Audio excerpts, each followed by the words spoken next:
Hola, ¿cómo estás? Esto es Focus, un podcast de la hora, un espacio para conocernos un poco más.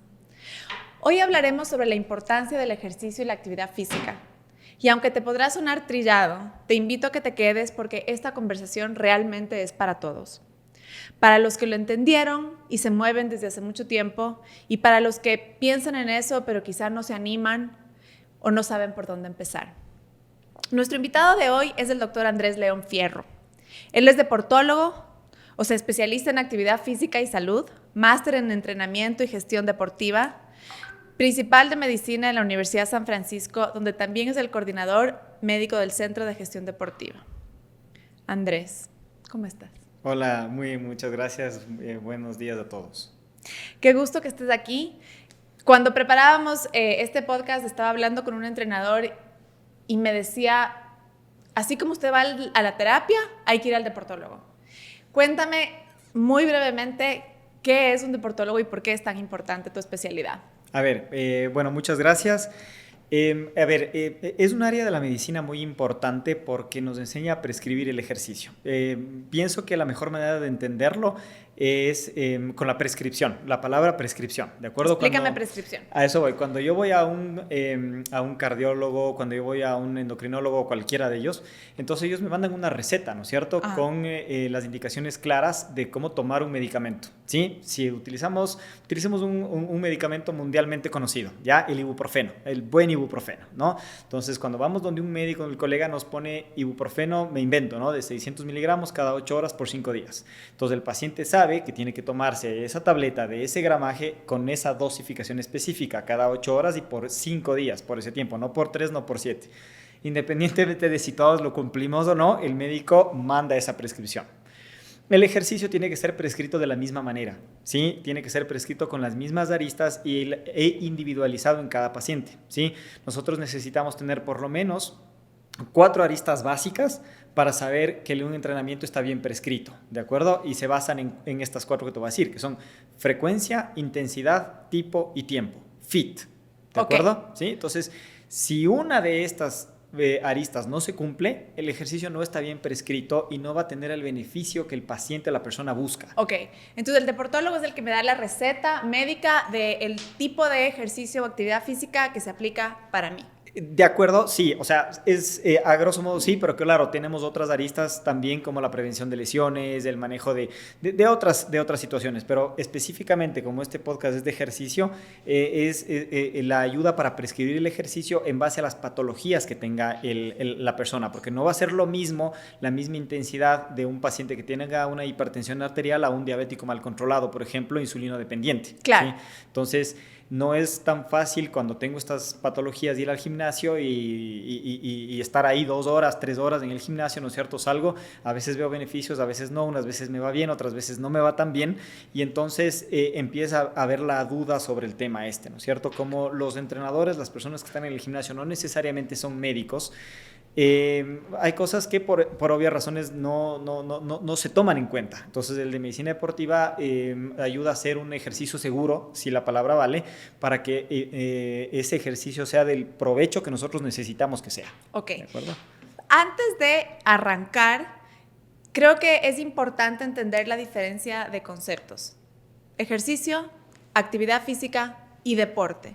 Porque uno tiende a usar, quizá el deporte menos, porque uno lo asocia más con una práctica deportiva, tipo jugar fútbol, jugar tenis, el atletismo, pero quizá la diferencia entre estos para entender de lo que estamos hablando. Sí, o sea, lamentablemente se usa como sinónimos, ¿de acuerdo? Hasta en la consulta mucha gente me viene y me dice, yo fui deportista toda la vida y no es tan cierto, ¿de acuerdo? Entonces, actividad física es cualquier cosa que me saque de mi estado basal. ¿De acuerdo? Entonces, si yo me dedico a barrer la casa, estoy haciendo actividad física. Me levanto, tiendo la cama, pues estoy haciendo actividad física. Me voy caminando a la tienda, hago actividad física.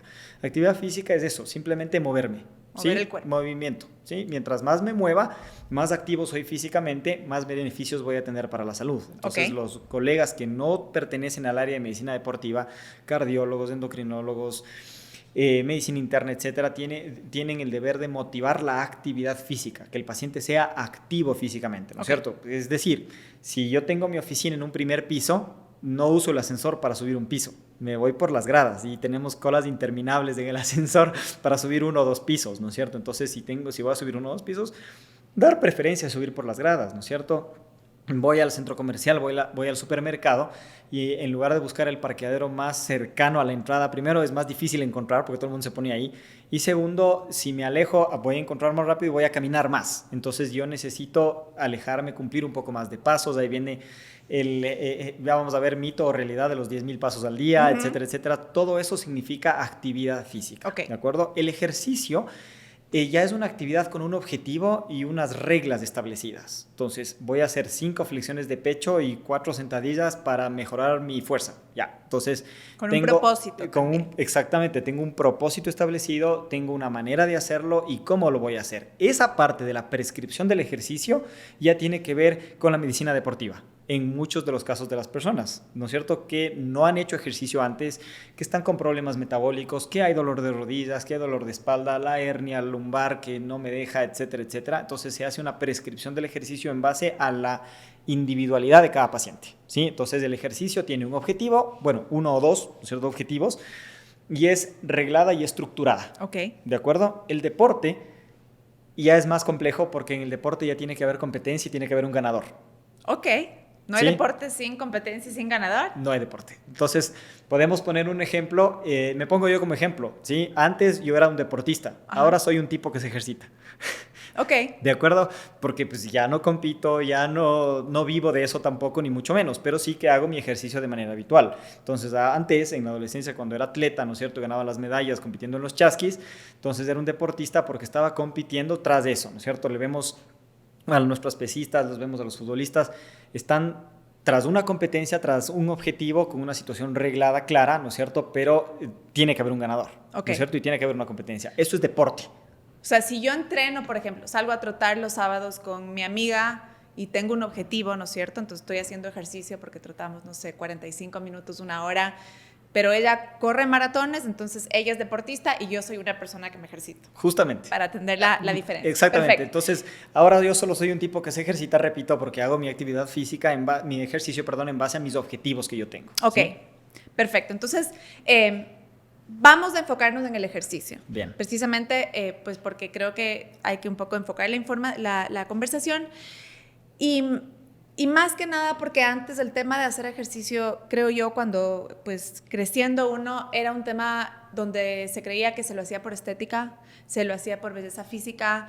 Muy poca gente hacia la edad más adulta continuaba haciendo ejercicio, quizás se caminaba o se camina un poco por salud, pero había esta idea de que el que se ejercitaba era porque era una persona vanidosa, una persona superficial, y pues que solo le importaba su apariencia física, ¿no es cierto? Pero hay muchos estudios y realmente yo, que soy una persona que me ejercito moderadamente desde hace muchos años, sí hay un efecto muy claro en el desempeño y en optimizar el desempeño del ser humano, ¿no es cierto? En lo mental, en lo emocional, incluso en la productividad. Hoy en este mundo tan competitivo donde todos queremos hacer muchas cosas, queremos ser buenos profesionales, queremos ser buenos padres y madres, queremos ser actores activos en esta sociedad, pasar chévere, dormir, hay que hacer muchas cosas. Cuéntame la relación del ejercicio y también quizá la actividad física en optimizar mucho más el funcionamiento del cuerpo y la mente. Ya, sí es verdad que hay que enfocarle en el ejercicio, ¿de acuerdo? Pero quiero hacer una puntualización, ¿sí? También hay que hacer un enfoque en la actividad física. ¿Por qué razón?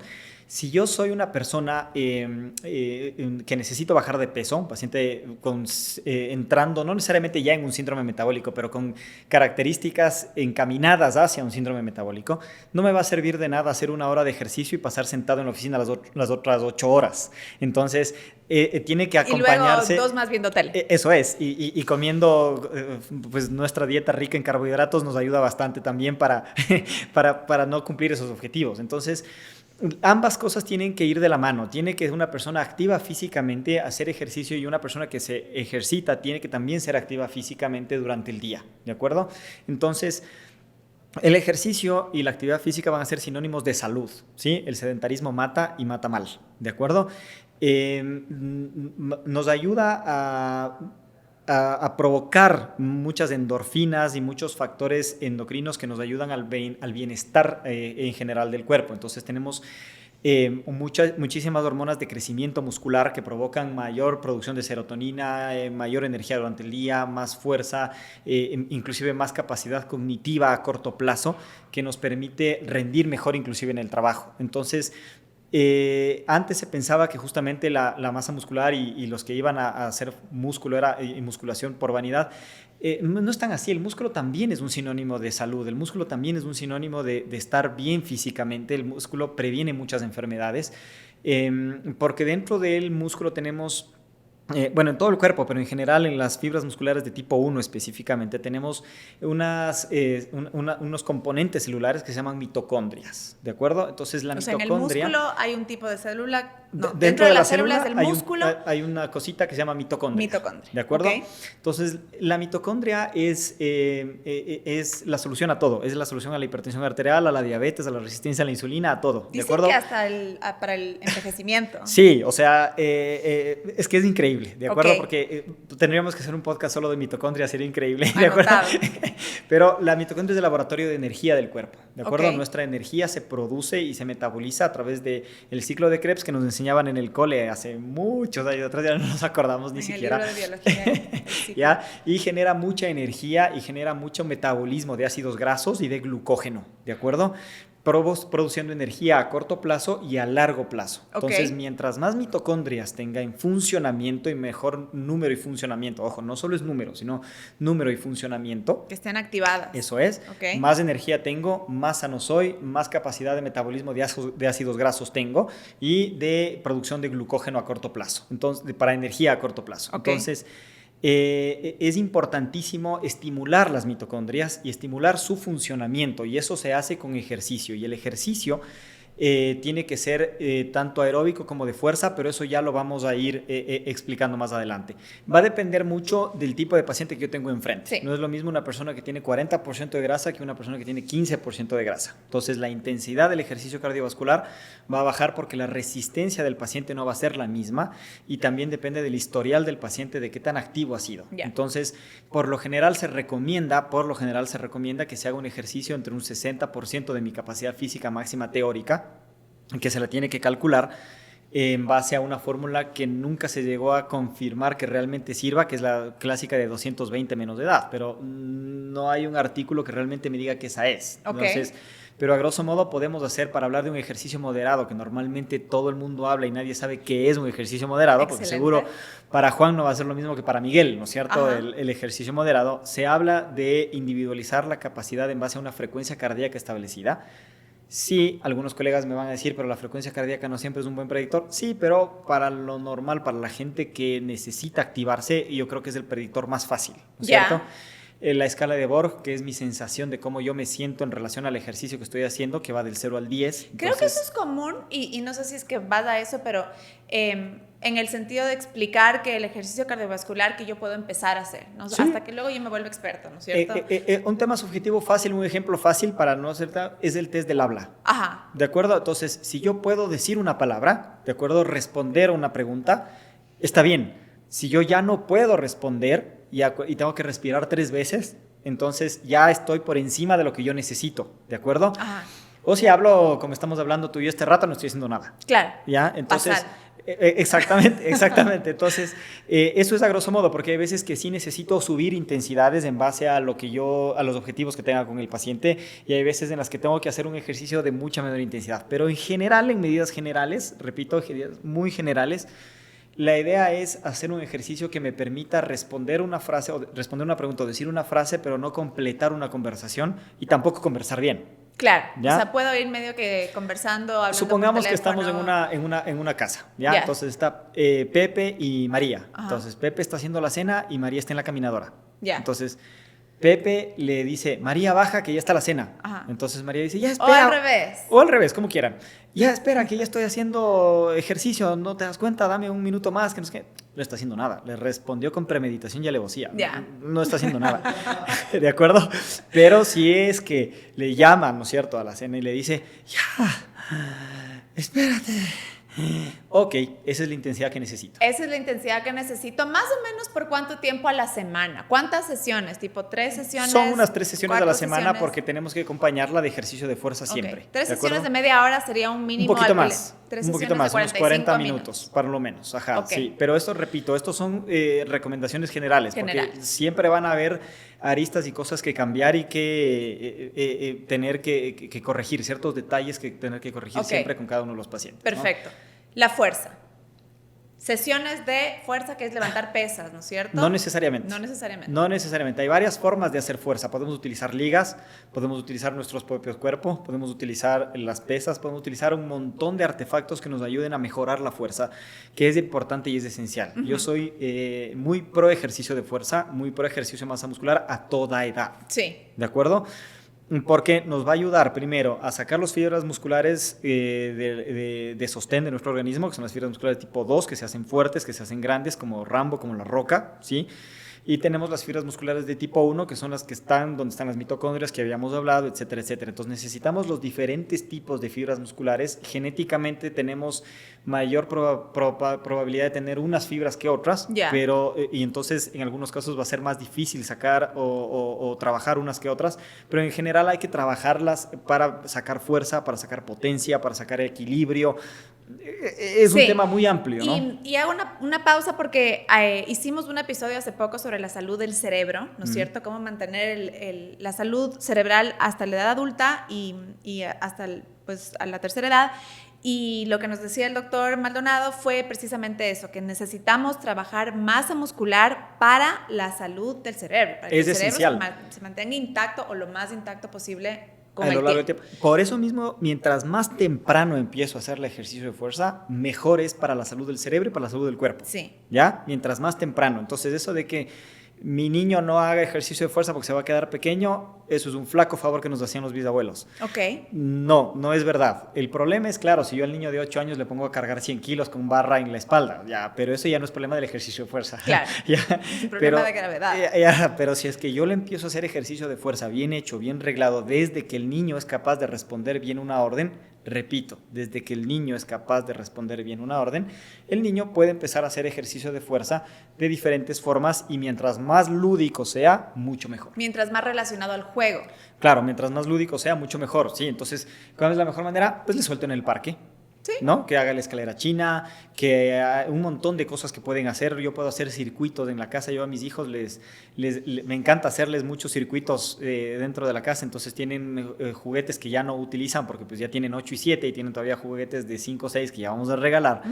Entonces utilizo para hacerles obstáculos dentro del corredor, ¿no es cierto? Entonces les hago competencias pequeñas y les digo, a ver, vamos a hacer carretilla. Le cojo de las piernas para que camine con las manos, pero tiene que levantar la mano para no topar un juguete que puse ahí, ¿no es cierto? Entonces tiene que coger el equilibrio de la otra mano y tiene que hacer una situación de coordinación también. Perfecto. Mientras hace fuerza y mientras se divierte. ¿Y esto ves que está pasando en los colegios?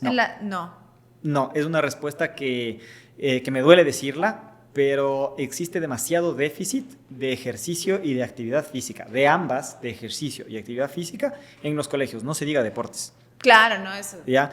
Entonces, es una recomendación para los padres y madres que les pongan ojo a los niños porque quizá en el colegio no están haciendo suficiente ejercicio. Y conforme pasa el tiempo, inclusive disminuyen las horas de educación física, de cultura física, y eso, para mí eso es un crimen. De acuerdo, yo sé que tienen que aprender matemáticas, yo sé que tienen que aprender un montón de cosas, pero no podemos dejar de lado el ejercicio porque vamos a generar genios obesos. Sí, enfermos. Y eso no está bien. No, y además que es un costo adicional para el Estado. El problema de no tener medicina preventiva también, que es parte de los problemas de nuestro sistema de salud, ¿no es cierto? Totalmente. Y a lo que le tenemos que nosotros poner atención en nuestro espacio familiar. Totalmente. Porque no está en la sociedad. Es que esto depende de nosotros mismos, de cómo yo les educo a mis hijos. Mis hijos tienen que ser activos. O sea, ellos... aquí hay un poco de pelea con mi esposa. No te enojes porque digo esto, pues la verdad. Ella prefiere que saquen 9, 10 en la prueba. A mí con que me saquen 8 y me demuestren su esfuerzo y vayan después a jugar y a hacer ejercicio, estoy feliz. Sí. Ya, entonces están mis hijos un poco abocados a sacar 8.5 y hacer deporte. Sabiamente. ¿De acuerdo? Entonces, ese es el tema. Depende de cómo nosotros motivemos a ellos. Pero claro, el ejercicio depende del ejemplo que nosotros le damos. Si yo le digo anda a hacer ejercicio y yo no me muevo, No, pues, el niño no va a hacer. Ok, estamos claros. También se lidera con el ejemplo, ¿no? La tercera arista del ejercicio, el tema de la flexibilidad, del estiramiento. ¿Qué tengo que hacer más o menos, por ejemplo? Tengo que estirar todos los... Y no es lo mismo estiramiento que flexibilidad. Son dos términos que también se utilizan como sinónimo, pero bueno, eso es un tema que ya lo explicaremos en otra situación. Ahora también lo vamos a utilizar como sinónimo por esta vez, ¿de acuerdo? Tenemos que aprender a estirar los músculos que nosotros trabajamos en el entrenamiento, que nosotros trabajamos durante el ejercicio. Si no los hacemos, el músculo se va a contracturar, el músculo va a perder su tonicidad, nos vamos a lesionar, nos vamos a desgarrar, nos va a dar lumbalgias, nos va a dar dolores de todo lado. Tenemos que estirar, ¿sí? Tenemos que estirar espalda, tenemos que trabajar con ejercicios de piernas, con ejercicios de brazos. Todos los músculos que nosotros ejercitamos los tenemos que flexibilizar, los tenemos que estirar al final de cada uno de los entrenamientos que hagamos. Entonces, antes de entrenar, porque creo que esta es una palabra que uno no está acostumbrado para usar en sus sesiones de entrenamiento personal, porque suena por ahí un poco profesional, ¿no es cierto? Pero le podemos decir entrenar el espacio donde yo hago mi ejercicio físico, ¿no es cierto? Sí. Con un propósito, con un objetivo y con un tiempo determinado. Correcto. Y lo ideal sería entonces empezar calentando. Siempre. Empezamos calentando y después del calentamiento, que el calentamiento no necesariamente tiene que ser correr, puede ser movimientos articulares, o sea, hay muchas formas de hacerlo. Okay. Después hacemos el ejercicio y al final del ejercicio tenemos que hacer el retorno activo al reposo, ¿de acuerdo? Que es la flexibilidad, es el estiramiento. Estirar. ¿Sí? Estiro bien todos los músculos, todos los grupos musculares que yo utilicé para mi sesión, para mi actividad. Ok, fundamental, porque creo que al siguiente punto al que quiero ir es... Solo por tomar un ejemplo, y ojo que en esta conversación no tenemos nada en contra del pádel, pero es el deporte de moda y creo que vale la pena usarlo como ejemplo, ¿no es cierto? Incluso en el tema de cómo me preparo antes de ir a hacer este ejercicio, después de mucha gente pues está todo el día en su casa, o está el día en la oficina, o está haciendo otro tipo de cosas que no es, y de repente entra a la cancha de pádel a sacarse el aire, porque se sacan el aire, es un chévere deporte. Pero pues entiendo que hay muchísimas lesiones de la gente que de repente agarró el pádel, entonces tomemos esto del ejemplo para usarlo como advertencia y como recomendación de cómo puedo hacer esto y no morir en el intento. De acuerdo, más o menos pasó lo que pasa ahora con el pádel, lo que pasó en su tiempo con el CrossFit. Ok. De acuerdo que todo el mundo se iba al CrossFit y claro, empezaron a satanizarle al deporte, empezaron a satanizarle al CrossFit, empezaron a satanizarle al pádel. Y decían, no, ese es el peor deporte que se pudieron inventar, y no es tanto así, es culpa también bastante de nosotros, ¿no es cierto? Y también de no estar seguros de lo que hacemos, o sea, de no hacer bien las cosas. Yo voy a jugar pádel, pádel está bien, es lindo, ¿te gusta? Perfecto, pero hagámoslo bien. Entonces llego con tiempo, hago mi calentamiento, me preparo para jugar, ¿no es cierto? Y soy activo físicamente durante la semana para que yo pueda soportar esa carga del pádel, que no va a ser la misma que si yo salgo a caminar, claro, ¿no es cierto? Entonces hay que hacerlo bien, el ejercicio que hagamos hay que hacerlo bien y hay que hacerlo con todas las aristas necesarias para evitar una lesión y que esto no se convierta en... alguna vez un paciente, nunca me voy a olvidar de esa frase, me dijo, lo que pasa es que me lesiono porque soy intolerante al ejercicio y la verdad es que no hay intolerantes al ejercicio, lo que pasa es que no lo hacemos bien. Okay. Entonces, el problema no es el pádel, aunque sí tengo bastantes lesionados por el pádel. Así no es la manera de hacerlo. Como lo que les repito, cuando salió el CrossFit todo el mundo venía lesionado por el CrossFit y el problema no es ese. El deporte va a lesionar no por el tipo de deporte que hagamos, sino por la preparación que hagamos y la manera en la que lo hacemos. Por cómo lo hacemos. Por cómo lo hacemos. No es que ven a jugar pádel, está buenísimo, ya, pero nunca he hecho... ¿Cuándo fue la última vez que hiciste ejercicio? La última vez que hice ejercicio fue cuando estaba en el colegio. ¿Cuántos años tienes? 50. Voy a hacer pádel y no es que en el pádel, tranquilo, es entre amigos y vamos a jugar amistosamente. No, el rato de estar ahí... de competencia la gente se lo toma muy a pecho. Entonces hay que empezar, hay que hacer bien, ¿no? Hay que hacer bien las cosas. Hay que hacer el deporte, pero hay que hacerlo bien. Ahora, ¿existe tal cosa como la adicción al ejercicio? Porque también, o sea, yo me atrevo a decir que conozco a alguna gente que es adicta al pádel y no en el mal sentido, sino en el sentido como de preocupación, ¿no? Claro. ¿Existe? ¿Se da? ¿Y qué consecuencias o cómo lo identifico? Estos son temas de ansiedad. muchas veces van ligados, muchas veces, no siempre, ¿no? Estamos hablando de manera general, pero muchas veces va ligado a tema de ansiedad, ¿no es cierto? Necesito hacer mi ejercicio porque tuve un día estresante, porque me fue mal, porque tuve un contratiempo, lo que sea. Entonces quiero botar en el gimnasio todo esto, en el fútbol, en el pádel, en donde sea. Y entonces hago de manera exagerada, lo hago mal y lo hago con la intención de sentirme sin ese peso que al final cuando termino de hacer ejercicio no se me termina de ir porque no solucioné el problema. Entonces regreso al siguiente día con más ganas de hacerlo más fuerte y de una manera distinta. Entonces sí tiene que ver un poco con ansiedad, tiene que ver un poco con alguna situación de fijación física que no necesariamente tenemos todas las mismas situaciones. Hay chicas que quieren estar flaquisísimas y están flaquisísimas, pero se ven gordas. Y ese es un problema súper serio. Entonces, que no hay que tomarlo a la ligera. Ajá, es un tema bastante amplio, pero siempre todo en exceso es malo. O sea, siempre tiene que hacerse las cosas de manera adecuada, con la intensidad adecuada, con la frecuencia adecuada y el tipo de ejercicio adecuado para eso. Si yo nunca he hecho ejercicio, me siento mal porque me fui a la cita del médico y el médico me dijo que tengo todo para infartarme, entonces tengo que hacer ejercicio y me doy 40 vueltas al reservorio y después 50 vueltas a la Carolina, no vuelvo nunca más a hacer ejercicio en la vida porque estoy exagerando eso. Y lo mismo pasa con estas personas que lo hacen frecuentemente, que están con necesidad de hacer ejercicio más que nada por una situación de ansiedad. Entonces hay que detectarlo en la consulta, diferentes cosas, diferentes fijaciones, para utilizar esa palabra, Ajá. que no necesariamente son saludables, ¿no? Exactamente. Y creo que tu alerta es muy útil porque se ve mucho, ¿no? Y los riesgos reales a la salud e incluso a la vida de la persona que se ejercita o que hace o que quiere hacer deporte, que lo hace por ahí sin saber o con desconocimiento o por ahí de manera un poquito irresponsable para con su cuerpo, puede implicar riesgos importantes y serios. Yo alguna vez me fui a Guayaquil con una persona muy allegada a mí que quería correr una carrera 5K. Y 5K en realidad, para una persona que se ejercita, por ahí es no es manejable, tanto. es o sea, manejable. 5K, uno sí el fin de semana le das, o no sé, ya. No parecía exagerado. Él corría en la caminadora con frecuencia, en la altura. Pero vamos a Guayaquil, dice, vamos a la carrera 5K. Y se emociona, arranca y iba tercero en la carrera 5K en pleno Guayaquil, ¿no? Y con ese calor, la humedad, obviamente unas condiciones en las que uno no está acostumbrado, y casi se muere. O sea, no llegó ni al kilómetro 3, que terminó en la ambulancia totalmente descompensado porque el man pensó que podía ganar la carrera porque empezó bien, ¿no? Entonces, este tipo de cosas realmente te pueden Yo siempre matar, recomiendo, ¿no? sí, yo siempre recomiendo que está muy bien, nos gusta correr y hay la última noticia es 15K, y hay la maratón, y hay cualquier cosa que quieran. Yo siempre recomiendo que nos hagamos estudios médicos, o sea, sobre todo a partir de cierta edad, ya tenemos 40, tenemos 45, tenemos 50, no corramos riesgos innecesarios, ¿no? Yo creo que hacer una buena cita a medicina deportiva, hacernos los estudios, hacernos una prueba de esfuerzo, hay que perderle miedo a la prueba de esfuerzo. Inclusive hay entrenadores que salen con que la prueba de esfuerzo no sirve y no sé qué.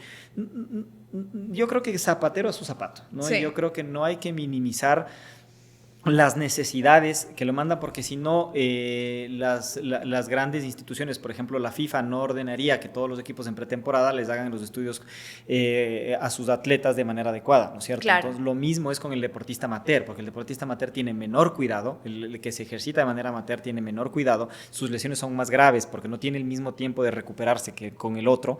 Entonces yo creo que hay que hacer bien las cosas, corramos 5, corramos 10, pero Entonces, vamos al médico una vez, no pasa nada. A cualquier edad, desde que eres adulto, ¿no es cierto? Sí. ¿Qué se recomienda? Por ejemplo, una vez al año ir al médico, hacer exámenes generales de sangre, a ver cómo estás. Depende de lo que yo quiero. Quiero correr y tengo un objetivo de correr las últimas noticias. Entonces, pues me puedo preparar unos meses antes, voy donde el de medicina deportiva de su preferencia y me hago los chequeos respectivos y el cardiólogo que me vea que estoy bien en el corazón, que no tengo ninguna situación de riesgo cardiovascular, estratificar y calcular mi riesgo cardiovascular, e inclusive podemos sacar zonas de entrenamiento reales, no zonas de entrenamiento teóricas que nos da el Garmin o el Smartwatch, sino zonas de entrenamiento reales, repito, no teóricas.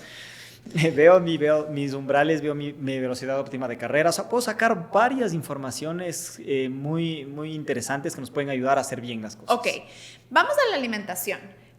Y de nuevo, en general, hay quienes dicen que hay que comer 5 veces al día, 3 veces al día. ¿Cuál es el parámetro? Hay gente que no alcanza a comer más de 2 veces al día. ¿Cuál es el parámetro? Va a depender mucho del gasto calórico, va a depender mucho de lo que yo como, ¿de acuerdo? Porque si yo como 5 veces al día, pero en el desayuno como tigrillo, a la media mañana me pego un yapingacho con salchicha, en el almuerzo arroz con tallarín, no estoy comiendo, pero no necesariamente estoy comiendo bien. O sea, claro. Ningún alimento es malo por sí solo. Vamos a ponerlo así, ¿de acuerdo? Quizás haya por ahí algún nutricionista que me quiera matar, pero es la verdad. Ningún nutricionista una conversación. Gracias, ningún alimento es malo por sí solo. El problema es la mezcla de los medicamentos, ¿de acuerdo? La mezcla de los alimentos, perdón. ¿Qué es lo que yo suelo decirles a los pacientes? No hagan sándwich de pan. ¿De acuerdo? O sea, poner proteína, poner verduras. Todo lo que yo necesito. Vamos a un nutricionista, hagamos una consulta con nutrición, con un nutricionista de confianza que nos ayude y nos guíe. Los médicos normalmente no hacemos buena nutrición y no sabemos hacerlo. Sí, eso es verdad. Entonces, o sea, como yo dices trabajo... tú, el zapatero a sus zapatos, Sí, ¿no? yo trabajo con nutricionistas y cuando yo veo que el paciente ya necesita nutrición, pues yo le mando a donde mis nutricionistas. Yo no me voy a meter en cosas que no son de mi área, ¿de acuerdo? Exacto.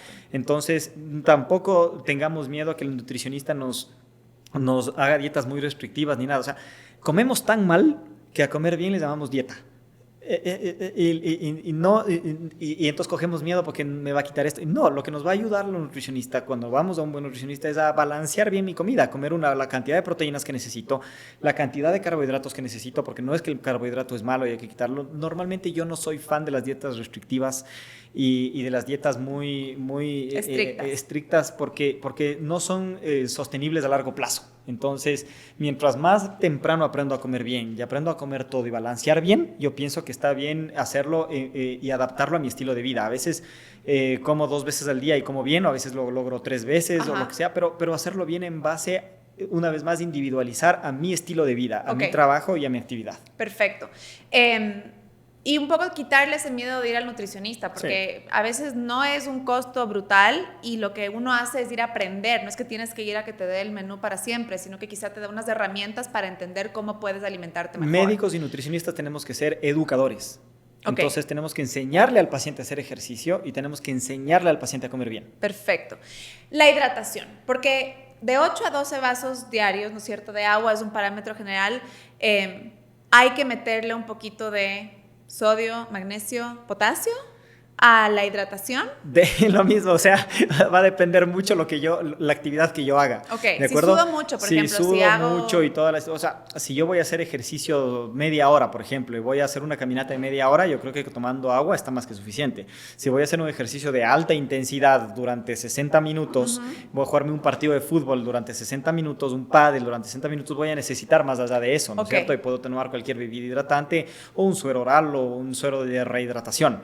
Pero por lo general, el agua tiene que ser la base, ¿no? Sí, sin azúcar preferiblemente. Y yo no uso azúcar en nada, ni en el café. Bien. Otro episodio del azúcar nos tenemos. ¿Cómo sé si estoy deshidratada? Normalmente una buena alarma es la sed. Ok. ¿De acuerdo? Yo lo suelo decir a mis deportistas, a mis pacientes en general, es si me da sed, ya llegué tarde. Ok. Entonces tengo que tomar tal cantidad de líquido para que no me dé sed. Porque si ya me dio sed, ya estoy deshidratado. La sed es una señal de ayuda, es una señal que me falta agua.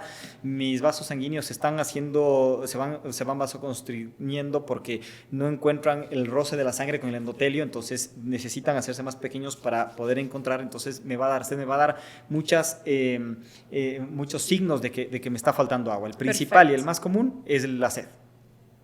Perfecto. Muchísimas gracias. Creo que nos queda bastante claro. No quiero terminar sin hacerte unas preguntas súper cortitas, lo más resumido posible. El ejercicio y los cambios hormonales. Es un tema particular para la mujer porque tenemos cambios hormonales mensuales, más o menos, y hasta cierta edad. Y el tema de la menopausia, que creo que vamos a hacer una conversación aparte, pero en general. En general, sí, existe mucha evidencia y mucha línea de que el ejercicio, de que entrenarle a un hombre no es ningún reto porque los hombres somos seres simples, ¿de acuerdo? Somos seres básicos, ¿sí? El reto está realmente en entrenar bien a una mujer, ¿de acuerdo? Porque sus cambios hormonales demandan mucho detalle con respecto a intensidad y frecuencia, ¿de acuerdo? No es la misma Gaby el día 14 que el día 28. No le puedo poner la misma carga ni la misma intensidad.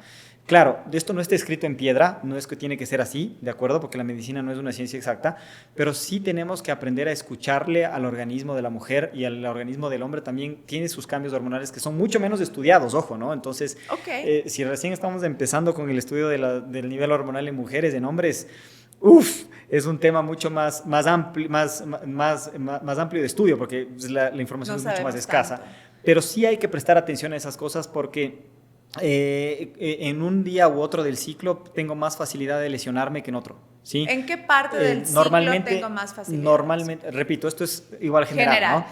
Normalmente en el día 13, 14, 15 y 16 del ciclo lo puedo todo. O sea, literal, la potencia está como potencia, en su máxima... fuerza, la mujer siente que se come el mundo. El desempeño. Y el desempeño, entonces yo puedo meter un poquito más de intensidad sin exagerar tampoco. Por supuesto. Puedo meter un poquito más de cosas chéveres. Cuando estoy en un día 28 podemos hacer más ejercicios de recuperación. No es que no debo hacer ejercicio, podemos hacerlo, pero podemos hacer más ejercicios de recuperación, flexibilidad, una intensidad menor y manejar las cargas. Claro, me van a decir, hay gente con ciclos irregulares, hay endometriosis, sí, de acuerdo, pero por eso mismo esto no está escrito en piedra y hay que saber individualizar la persona que tengo enfrente. ¿Y en qué parte del ciclo tengo más posibilidad o probabilidad de lesionarme? Siempre ¿Hacia el final? Siempre hacia los extremos, correcto. Cuando no estoy en etapa ovulatoria, tengo más probabilidad de lesionarme. O sea, yo diría que desde el día, en un ciclo de 28, que del 24 al 5. Más o menos. Ajá, sí, más cuidado. Más o menos, más situación, sí. La jefa de natación de las nadadoras de Estados Unidos para las Olimpiadas del 2016 les hizo un tratamiento endocrino para que las atletas lleguen, en la mayoría, en su día 13, 14, 15 a las Olimpiadas 2016, las nadadoras. Vayan a ver cómo ganaron todo. No. Bueno, importante, ¿no? Y muchísimas gracias por la información. Si quieren, hay una aplicación, ¿no? Hay una aplicación que se pueden descargar de su smartphone que se llama Fitter Woman, F-I-T-R, Woman. Es gratis y más o menos les guía qué carga de ejercicio hacer en base al ciclo menstrual en el que se encuentran. ¿Hacer ejercicio cuando estás chuchaqui? ¿Sí o no? No. ¿Nunca? Por favor, no. ¿Caminar un poquito? O sea, caminar sí, pero actividad física tenemos que hacer. ¿De acuerdo? Sí, bueno, depende del yoga, porque hay yogas también, hay diferentes tipos de yogas, etcétera, etcétera. O sea, nada de intensidad. Pero la intensidad sí puede jugarnos una mala pasada. Entonces, podemos salir a caminar, podemos salir a... depende del chuchaqui que nos carguemos, ¿no? Pero sí, inclusive es bueno para que nos ayude a oxigenar y poder cambiar todos esos hidrogeniones que nos deje el alcohol. Limpiar entonces, pero ahí hay que manejar la intensidad, pero no se recomienda ejercicios de mucha intensidad. Hacer ejercicio cuando vuelvo a la altura después de haber estado en el nivel del mar tipo 2-3 días. Si es 2-3 días y yo vivo en la altura, no tengo mucho problema. ¿Una semana de playa? ¿Vuelvo a la altura? ¿Al día siguiente hago ejercicio? ¿O cuánto tiempo? Es mejor esperar un poquito. La adaptación de una persona que llega que vive en el llano y que va a la altura, normalmente son 3 semanas, en promedio, más, menos, en promedio, ¿sí? Hay algunos que llegan y hacen deporte y no pasa nada, hay otros que les cuesta más, pero en promedio es de esa para que tengan una idea. Entonces, si yo me siento bien, podemos empezar a hacer ejercicio progresivamente, siempre a un 60% de mi capacidad y de lo que yo normalmente hago. Perfecto. Por último, cuéntanos un poquito, súper resumido, porque ya nos queda poco tiempo, sobre lo que crees que es más importante de tu rutina diaria personal. El orden. Sí, el orden. Saber cuándo hacer las cosas y cómo hacerlas. En ese sentido, soy bastante ansioso con el cumplimiento de horarios y con el cumplimiento de protocolos y con el cumplimiento de las cosas correctas que hay que hacerlas. Entonces, es importantísimo mantener un orden a lo largo del día, ¿sí? Entonces, y yo cambio un poco de genio cuando ese orden se pierde. ¿Sí? Entonces, para poder generar una buena actividad física, para poder hacer un buen ejercicio, llego a la hora adecuada, siempre llego antes, me caliento un poco, o sea, programo las cosas. Y en realidad, pues quizá empieza por tratar de levantarme a la misma hora todos los días y acostarme a la misma hora. Es que el todos sueño los es días. algo básico para la recuperación y para todo. Si no tengo buen sueño, no voy a tener salud cerebral, salud muscular, salud sistémica. El sueño es básico para poder recuperarme después de un entrenamiento. Tengo que dormir bien, tengo que tener una buena calidad del sueño. Hay personas que les va a dificultar un montón en bajar de peso porque no pueden dormir bien. Claro. Y eso es parte esencial. O sea, el sueño es parte aparte. del orden. Ajá, es Sí. parte del orden que yo tengo que tener. Ok. Y te levantas, ¿y qué es lo primero que haces? Le saludo a mi esposa. Importantísimo. Y después de lo más importante del día, Entonces, ¿qué es el siguiente? ¿Cuál es el siguiente entonces, bueno, ahí yo me levanto, me estiro un poco y bueno, ahí le ayudo. Lo que pasa es que como padre de familia tenemos una rutina con los niños para que se levanten, vayan al colegio y toda la situación. Pero, ¿Cómo te hidratas de mañana? Pero en la mañana, ya dentro del desayuno, ya tengo mis vasos de agua, de jugo, leche, café, etcétera, que me ayudan a hacer bien. Pero normalmente yo, Andrés León, tiendo a hacer ejercicio siempre al final del día. Me va mejor, me siento mejor, me queda mejor. Hay evidencia que dice que está mejor en la mañana, sí, pero en la vida actual, en el día a día, hay que hacer ejercicio cuando uno se adapte bien. Entonces, a mí me va mejor en la tarde. Y cuando también sientas que tu cuerpo te responde. Correcto. Hay gente que le funciona mucho mejor de mañana y hay gente que pues... Eso, entonces yo normalmente el 90% de veces hago ejercicio al final de la tarde. Claro, a mí me pasa que si es que hago a partir de las 6 de la tarde ya no duermo hasta medianoche. No, o sea, yo igual duermo sin problema, pero me cuesta, claro, me cuesta mucho, por ejemplo, levantarme a las 5 de la mañana para correr a las 6. Claro. Pero sí puedo correr a las 8 de la noche sin ningún problema, llego y duermo después de comer, me baño, duermo tranquilo. O sea, va a depender de muchas cosas. Por eso digo, este es un tema bastante amplio y no está escrito en piedra todavía, ¿no? Y se nos acaba el tiempo, pues porque así es la vida. Pero nos dejas datos y lecciones muy importantes. Realmente estamos muy agradecidos por tu tiempo y esta conversación que espero que sea la primera de muchas. La vida se trata de vivirla cada vez mejor y para ayudarte en eso está Focus, el podcast de la hora. Recuerda que nos puedes escuchar en Spotify y nos puedes ver en YouTube. Suscríbete, comparte y cuídate mucho, que nos vemos en el siguiente episodio en 15 días. Andrés, muchísimas gracias. Muchísimas gracias a todos ustedes, este gran equipo chévere que tienen, que sigan adelante y ya saben, cuentan conmigo para todo. Gracias, Andrés, y a Cura también que nos recibe nuevamente en este hermoso espacio. No hay mejor lugar. Y gracias a ti por acompañarnos otra vez y por permitirnos caminar contigo. Chao.